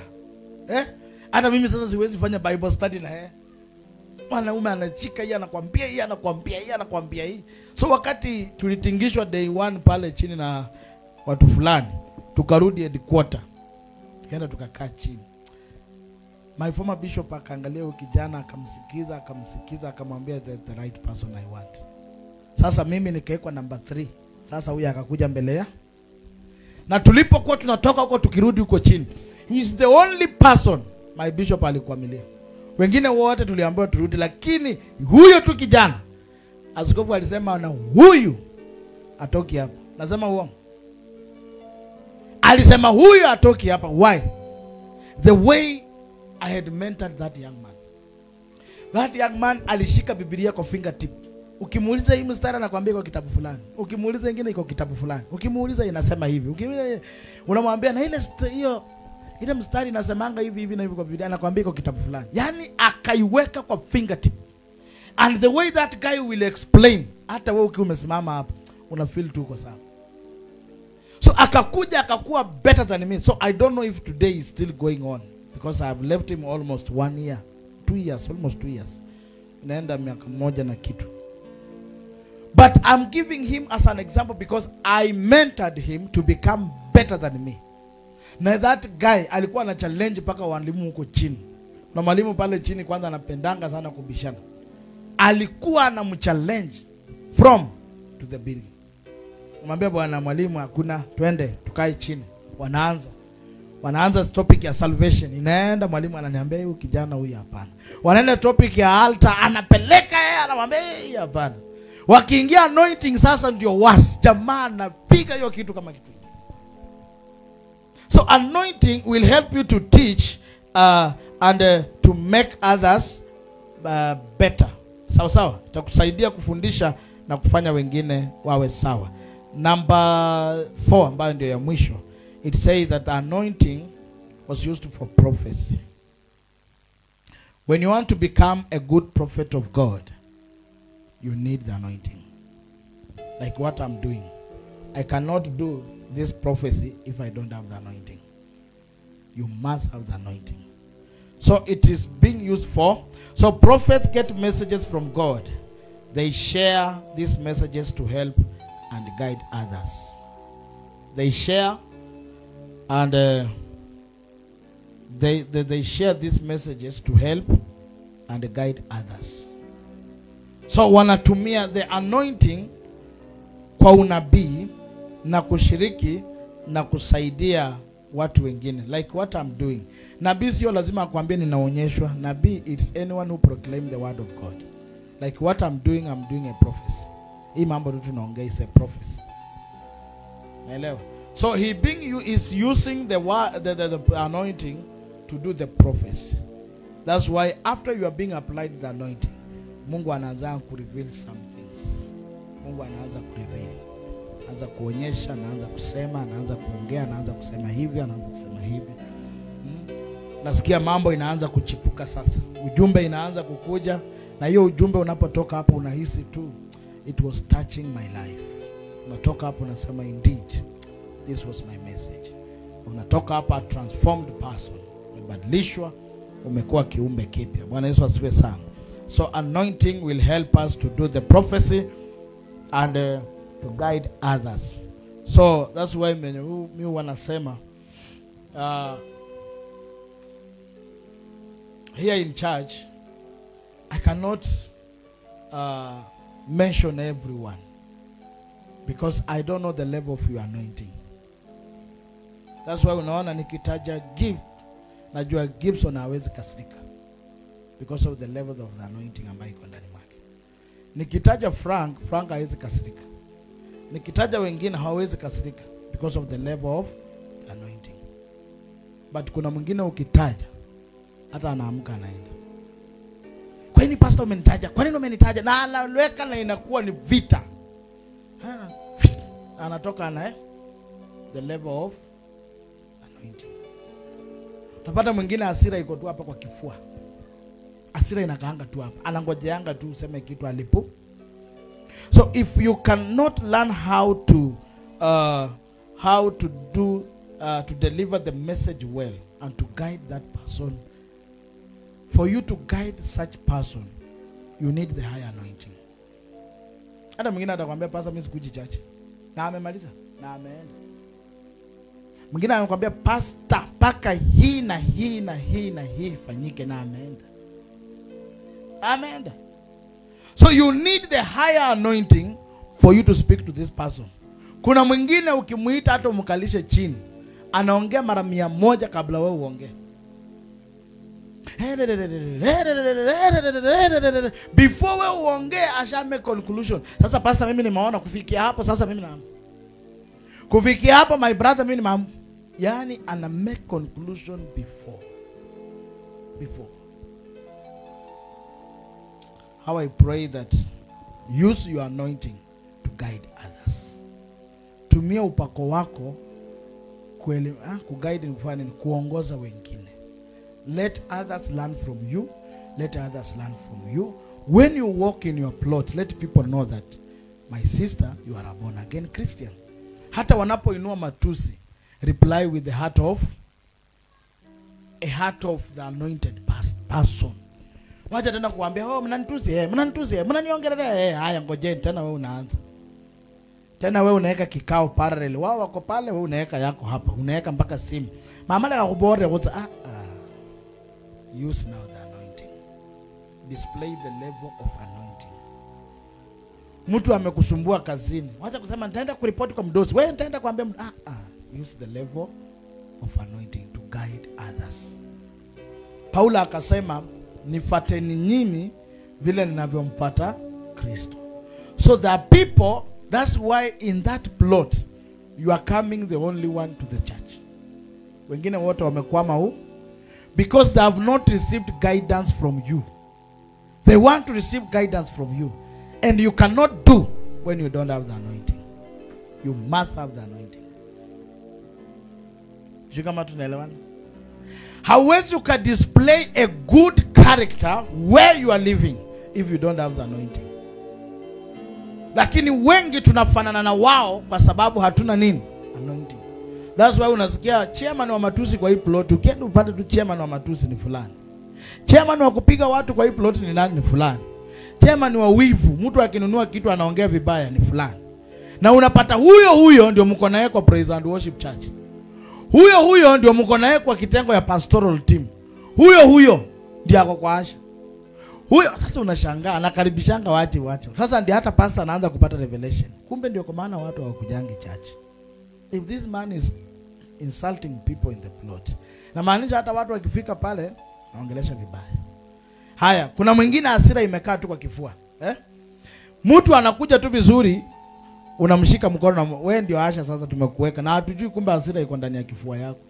Naambia mtu kaa hapo, mtu anakuambia please I'm okay. Bwana nimekwambia toka hapa enda ukae huko. Unaona? So the level of anointing inaanza sasa kudhihirisha.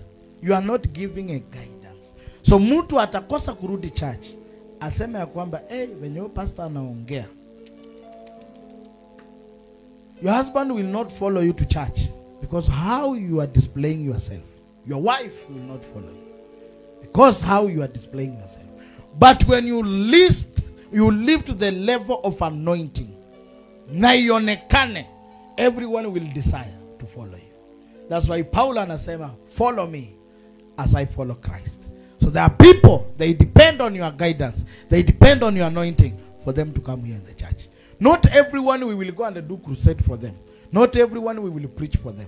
But there are some, they will follow your guidance. The anointing that God has given you, they will follow it and they will come in the church. Sijui kama tunaelewana. So when you become a son in the kingdom, there are people who are looking after you. Watu wanakuangalia hivi. That's why kuna siku msichana wa president anaitwa nani? Huyu kelele mingi huyu. Anaitwa nani? Charlene. There is a day Charlene make a statement.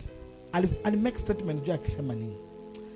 And that statement was posed to the father. Wakati nani alikuwa anamhoji siku nyingine akamuuliza, na hii maneno mtoto wako anaongea, what do you comment over it? But the father says, huyu ni mtoto, wachaneni na mtoto, deal na me. You see now?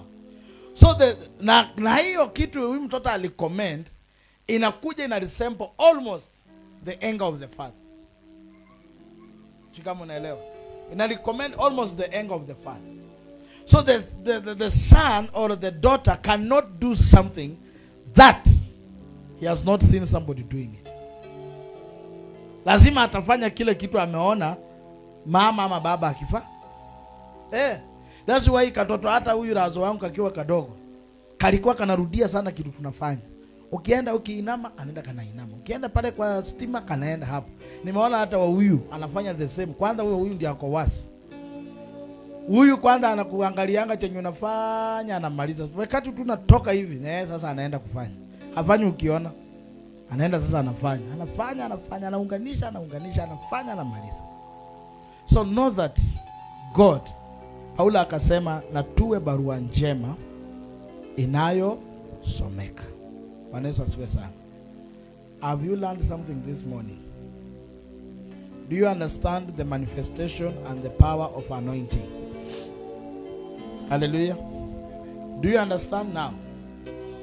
Now, do you think you are ready for what? For the anointing?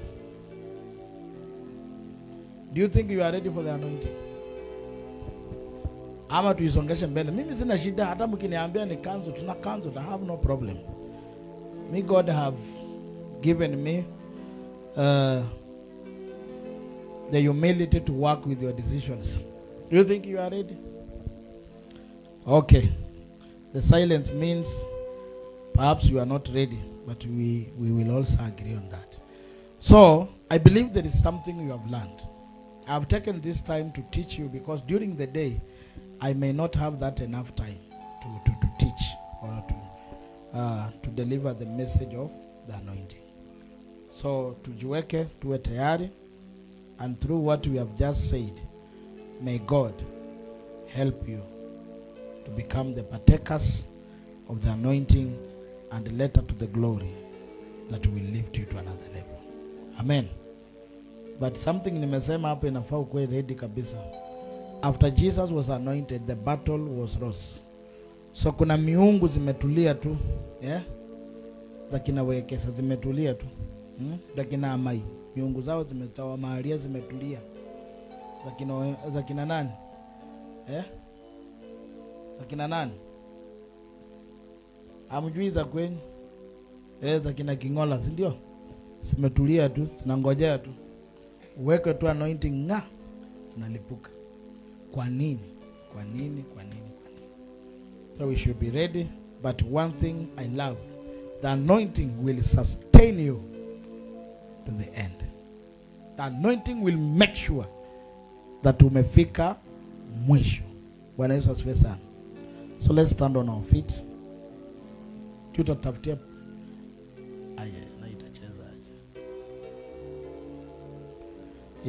just stand on our feet and we say something, then we invite the praise and worship to come and take charge. So we may not have the first service, we may not have the first service. Watu wataabudu tu waombe, and then we'll just dive in the main service immediately. Sawa.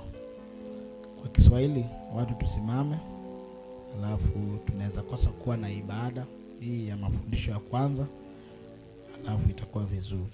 So you can just tell God something. Ambie tu Bwana kitu.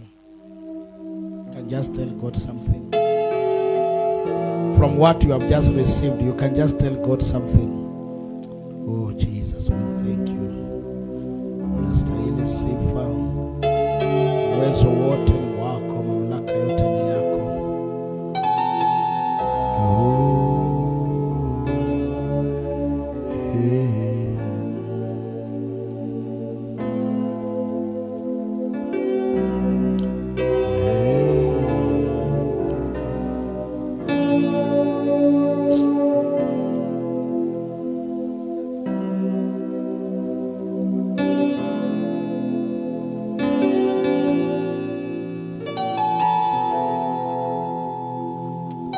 Unastahili Yesu.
Father, I want to thank you because of this morning.